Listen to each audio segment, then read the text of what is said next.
আসসালামু আলাইকুম। আজকে আপনাদের দেখাবো এই যে ক্যাঙ্গারু লেডিস মাল কীভাবে বানাবো।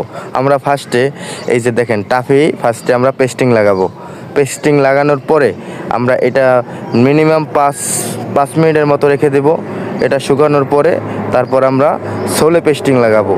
সোলে পেস্টিং লাগানোর পরে দোনোটা পরে টাফিটা আমরা সোলের উপরে ফিটিং করব। এটা সমানভাবে ফিটিং করব যাতে কম বেশি না থাকে। এই যে দোনোটার মাঝখান থেকে একটু ফাঁক থাকলে রেখে দোনো সাইডটা সমানভাবে সাইডটা মিলিয়ে দেব। তো সাইড মিলানোর পরে আমরা মাল ফিটিং করব। ফিটিং করানোর সময় আমরা এই যে দেখেন মালটা উপরের সাইড আগে এই যে ফাইবার আর সোল উপরের সাইডটা আমরা সুন্দর মতো মিলিয়ে তারপরে আমরা নিচের পাশে নামবো। নিচের পাশে নামার পরে মিলিয়ে দিয়ে আমরা সুন্দর মতো তো এটাকে ফাইবারটা আর সোলটা মিলিয়ে দেব। মিলানোর পরে যাতে এটা কম বেশি না থাকে নিচের সোল অনুযায়ী উপরের ফাইবার আমরা বসিয়ে দিব। বসানোর পরে আমরা মালটার সাইডটা মিলিয়ে দিব। মিলানোর পরে লাস্টে আমরা রাফিং করব। রাফিং করার পরে মালটা কিন্তু একুরেট হয়ে যাবে। তো আমি মালটা আপাতত ফিটিং করতেছি। ফিটিং করানোর পরে উপর থেকে সুন্দর মতো মালটা বসিয়ে দেব।